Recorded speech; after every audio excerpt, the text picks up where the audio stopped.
The art of not reacting. The hidden power of doing nothing in trading. There's a strange pressure that lives inside every trader. That quiet, invisible voice whispering, "You should be doing something." When the chart moves, we feel the pull to act. When it doesn't, we still feel the pull. The idea of doing nothing feels like failure. As if stillness means we're wasting time, missing out, or falling behind. But what if the real waste happens when we act too soon? I learned this lesson the hard way. Not through winning streaks, but through exhaustion. The kind that comes from over-managing every trade, from trying to control every outcome. I used to believe that the best traders were the ones who were always doing something. Adjusting positions, analyzing setups, searching for new entries. But over time, I realized that most of my biggest losses didn't come from waiting too long. They came from not waiting long enough. Disclaimer: this video isn't financial advice. It's a reflection on psychology. On how the urge to constantly act is often the very thing that sabotages us. The market doesn't reward motion, it rewards presence. What you're about to hear isn't about technical setups or strategy tweaks.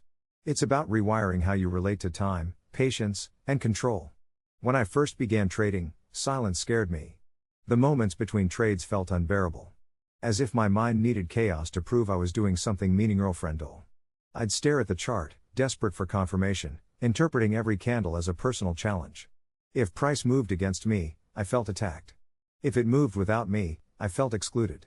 I thought trading was about reacting, about never missing a beat.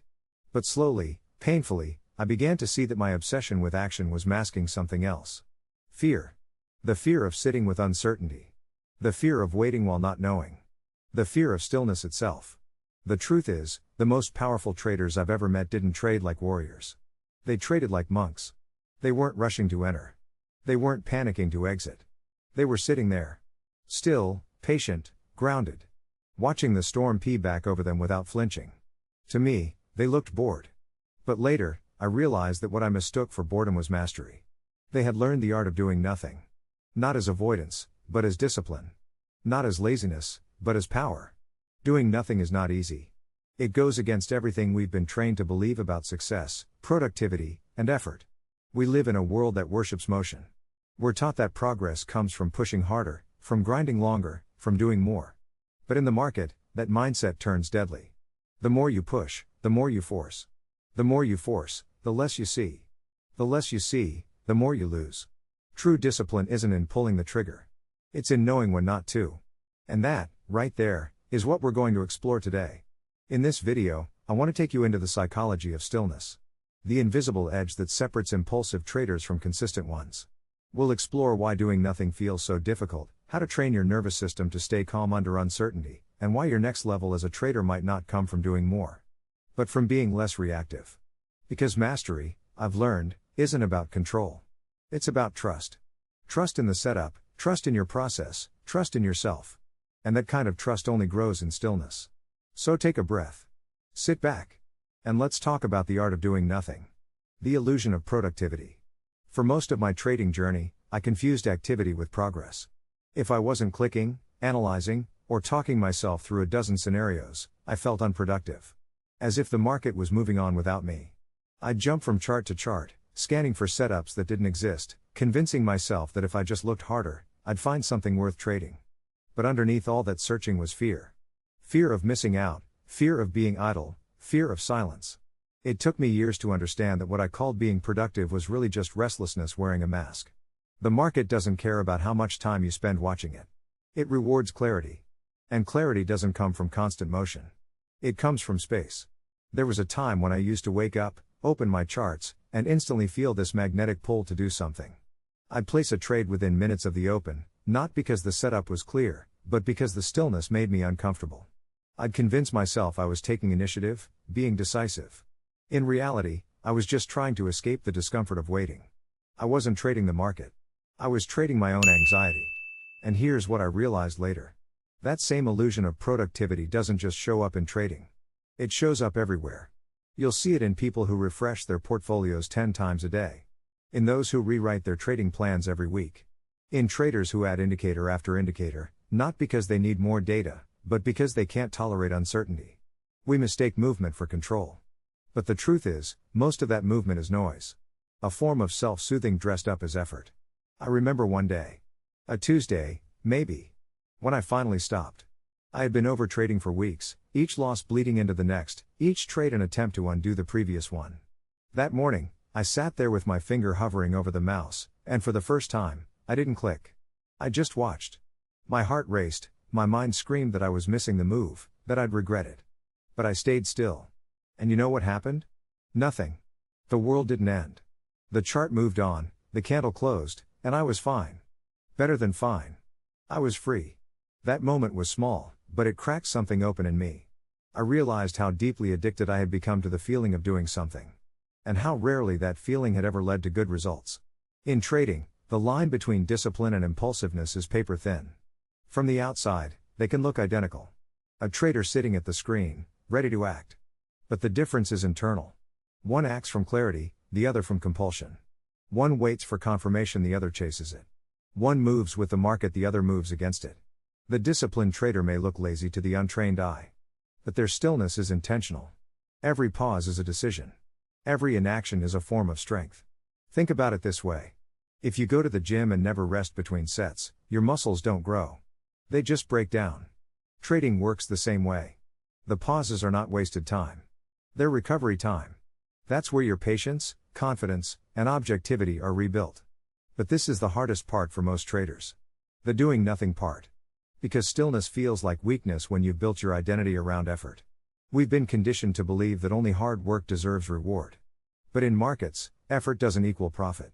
Alignment does. So, if you're watching this right now, I want to challenge you to do something radical. The next time your instincts scream at you to act, don't. Just watch. Notice the urge. Feel it. But don't move. You'll see how your brain creates urgency out of thin air. How it tries to convince you that doing nothing is dangerous. That's the illusion. The market doesn't reward the fastest clicker, it rewards the most patient observer. You don't have to outwork the market. You have to outweight it. Because patience, real patience, is the highest form of discipline. The emotional noise beneath the urge. If you've ever stared at your charts long enough, you'll notice something interesting. The market isn't really talking to you. Your mind is. The candles move, yes, but what makes you click isn't the market. It's the voice inside that can't stand uncertainty. That whisper that says, you're missing out. You're falling behind. You need to do something. That voice isn't logical. It's emotional. And it's been with you long before you ever learned what a candlestick was. Every trader thinks they're reacting to price. But what most are really reacting to is feeling. Feeling bored. Feeling anxious. Feeling inadequate. Those emotions create noise. An invisible frequency that hums beneath every chart, pushing you to move, to fix, to act. When I first began to see this, it was uncomfortable. Because I realized how much of my trading wasn't about skill at all. It was about emotion. It was about me trying to regulate my internal state using the market as my tool. When I felt powerless in life, trading gave me the illusion of control. When I felt unseen, a winning trade made me feel validated. When I felt restless, trading filled the space. The charts weren't mirrors of price. They were mirrors of me. It's strange how we chase excitement, thinking that if we can just trade our way out of discomfort, we'll find peace. But it never works. Because the more you seek relief through action, the more dependent you become on movement. You start needing volatility just to feel alive. Stillness becomes unbearable. And that's when the market starts to own you. Not through losses, but through addiction. I remember talking to another trader once. A man named Victor, mid-40s, ex-pilot. He told me, when I'm not in a trade, I feel like I don't exist. That sentence hit me hard. Because I'd felt it too.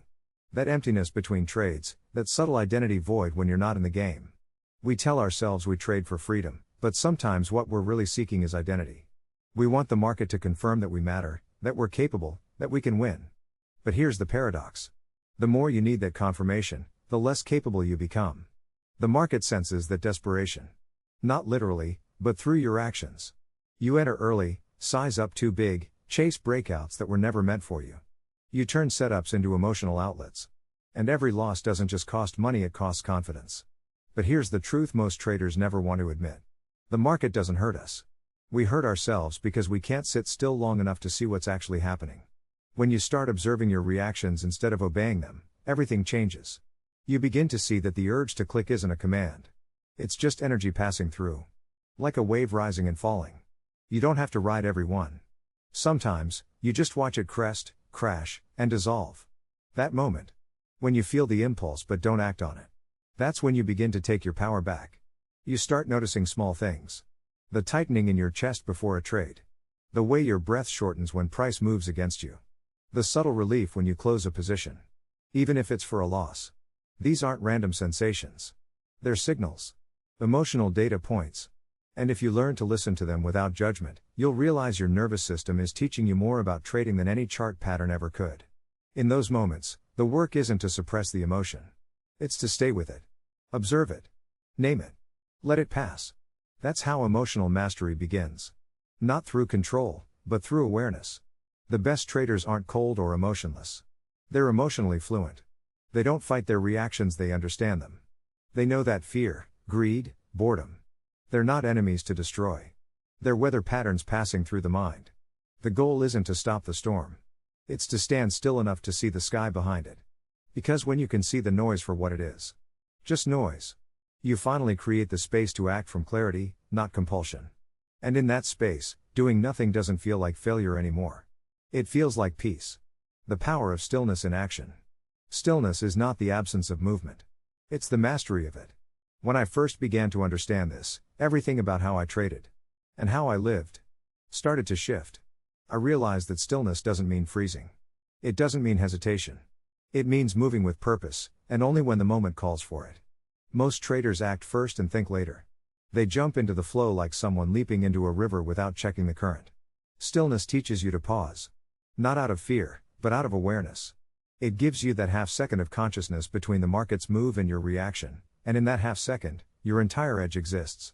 The longer I traded, the more I saw that every big mistake I'd ever made came from one thing.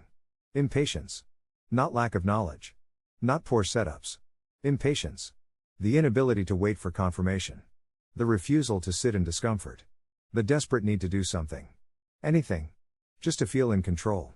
But control, I learned, is not real. It's a story we tell ourselves to feel safe. The market doesn't bend to our will.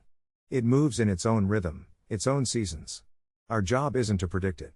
It's to align with it. To recognize when it's time to act, and when it's time to be still. There's a trader I used to know. Her name was Marissa. She'd been trading for nearly a decade, quiet, humble, never dramatic.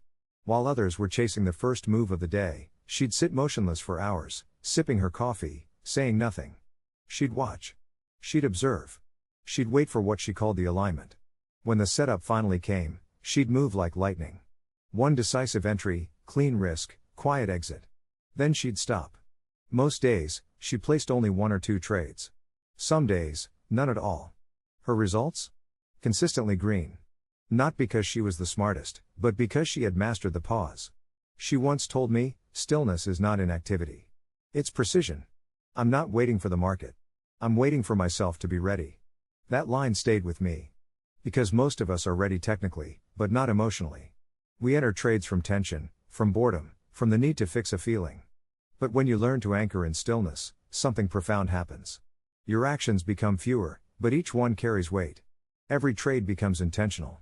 Every decision becomes clean. There's no longer that jittery noise between thought and action. Just calm execution. Stillness in action is what separates the amateur from the professional. The amateur reacts to movement, the professional responds to meaning. The amateur needs the chart to move to feel alive, the professional waits for alignment and moves only when the probabilities and their own state of mind are in sync. That's why the best trades often feel boring when you take them. They're calm. Simple. Almost too quiet. Because when your decision comes from presence, not impulse, it doesn't feel dramatic. It feels inevitable. The market, in many ways, is a mirror for our nervous system. When we are chaotic, it looks chaotic. When we are still, it begins to reveal its structure. You start noticing things others don't. The subtle shift in volume, the way price reacts to levels, the rhythm beneath the volatility. These details don't appear when you're rushing. They only emerge when you slow down enough to see. Stillness, then, is not a weakness. It's your access to depth. It's how you begin to feel the flow of the market instead of fighting it. It's how you recognize that each movement, each fluctuation, each tick, is just water passing around the rocks. And when you learn to stand steady in that current, something extraordinary happens. You stop trying to control the market. And start understanding it. You stop trying to outsmart it. And start dancing with it. You stop trying to win. And start trading with truth. Because the real art of trading, the one no indicator or algorithm can teach, is not about predicting where the market will go next. It's about knowing where you are inside it. And that knowing comes only from stillness. The storm within and the calm beyond. Every trader wants to master the market. But the real journey, the one that changes everything, is learning to master yourself. You'll never control what the next candle does. You'll never predict every reaction, every news headline, every sudden spike of volatility. But you can learn to see your reactions as weather. Temporary, passing, not personal. That's what stillness really is. It's not about staying frozen while chaos unfolds. It's about remembering that no matter how wild the current gets, there's always a quiet center inside you that doesn't move. If you've been trading for a while, you've probably lived through your own storms. Losing streaks, emotional spirals, sleepless nights staring at red candle numbers. And if you're honest, the pain wasn't just the money. It was the loss of composure. That haunting moment when you realized you weren't in control. Not of the market, not of your actions, not even of your thoughts. But here's the truth I've learned, and maybe it will meet you where you are today. Control was never the goal. Awareness was. Because when you become aware, really aware, something shifts. You stop reacting, and start responding. You stop chasing, and start observing. You stop needing the market to calm down. Because you've learned to be calm within it. The stillness we've talked about isn't passive. It's powerful. It's what gives you the space to see clearly, to trade cleanly, to move only when movement makes sense. It's the difference between surviving the storm and flowing with it. When you reach that place, even for a moment, trading stops being a battle. It becomes a dialogue. You begin to see that every loss, every hesitation, every urge you resisted was a step closer to mastery. Not of charts, but of self. So the next time you sit in front of your screen and the market starts to roar, remember this. You don't have to silence the noise. You just have to stop mistaking it for truth. Let the market move. Let the candles dance. Let the waves crash. And you. Stay still. Watch. Listen. Because the trader who can stand calm in the middle of chaos isn't detached. They're deeply present. That's where freedom lives. Not in control, but in clarity. Not in perfection, but in presence. That's the stillness before the storm. And within it, the real trader is born.